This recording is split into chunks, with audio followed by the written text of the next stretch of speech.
You're listening to Inside Solutions Live, where executives and leaders in interactive marketing discuss how they use the internet to grow their business online. For the latest trends and tactics on e-marketing, visit us on the web at www.insidesolutionslive.com. Hi, my name is Ian Nerney, and I'm a project manager here at Bayshore Solutions. And today I'm going to talk to you about 3 things that you can do to ensure a successful website design and development project. First, before we begin, I want to say congratulations. Likely, if you're listening to this podcast, you're either looking to embark on a website design and development project in the midst of designing and developing your own website, or you're maintaining a website of your own online. Whatever category you fall into, your decision to bring your business online is one of the best things that you can do to increase communication with your target audiences, educate consumers about your product or service, and ideally increase lead conversions and sales. So once again, congratulations are in order to you for that. With that said, let's begin. So as a client or agency, what are some things that you can do to ensure your website project will be a successful one? First, plan, and plan some more. As a rule, all successful projects begin with a great plan. Now, in order to begin with a great plan, you first need to define what the requirements for your project are. What's your budget? What does your website need to do? If you don't have these things identified, how can you go about creating them? And also, what time frame does this project need to be completed in? So as far as your budget is concerned, this is a simple question, and it can often be hard to define. I'd recommend identifying a range in which you'd like to land so you can focus on what's most important. Second, what does your website need to do? Know what you want. Identify your must-haves versus your nice-to-haves. Create a plan of action to roll out these improvements in phases. These are all important things so that you can prioritize what's important and what's nice to have. Next, if you don't have these things identified, how can you go about creating them? Well, I'd say consider an envision phase, also known as the discovery to some people. This is where you work with an industry professional and work through these items. You create a sitemap, wireframes, functional requirements document, things like that. And having these fully defined requirements is really the best way to determine that you will achieve quality with your project. Next, what time frame does your project need to be completed in? And no, as soon as possible is not an appropriate answer. Sometimes we hear that, and it's generally not the way to go. Set realistic and achievable deadlines.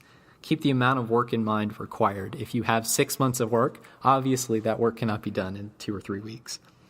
Here at Bayshore, we like to go through and create project plans to guide us in this process and help track our progress as we move forward. And this also helps their clients understand when they're going to have a completed project. Now, the second thing you can do to ensure your website design and development project will be successful is to communicate. Make sure you're communicating with everyone involved in your business and ensure your website is tailored towards their specific needs. Take a step back and look at your content strategy. Make sure you're addressing the needs of all of your audiences, internal and external to your business.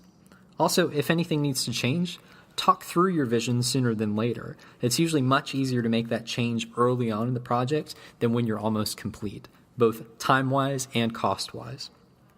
Finally, the last point, pay attention to the little things.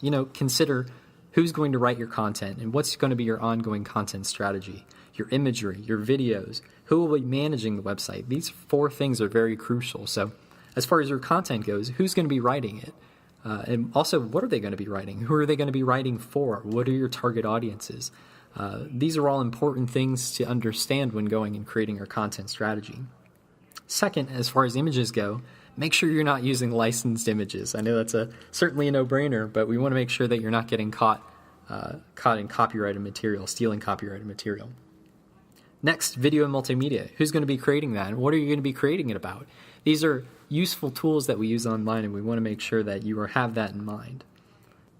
Next, who will be managing the site when it's live? Now remember, when the website project is over, you're just beginning. It was once described to me that a website is like joining a gym. It's a long-term commitment, but you can truly see the rewards through your hard work and dedication. Now, as I said before, these all seem like no-brainers, but they can certainly mean the difference between a successful and unsuccessful website project. Now, in conclusion, by planning, communicating, and minding the little things, you will help ensure that your website project will be successful, and in turn, you will create a better final product for your company and for your customers. So if you have any questions about anything that I just talked about, or just want to talk to one of us here at Bayshore Solutions, feel free to check out our website at www.bayshoresolutions.com, and I hope to talk to you soon. Take care. You've been listening to Inside Solutions Online, where executives and leaders in interactive marketing discuss internet marketing strategy. For the latest trends and tactics on how e-marketing impacts corporate growth, visit us on the web at www.insidesolutionslive.com.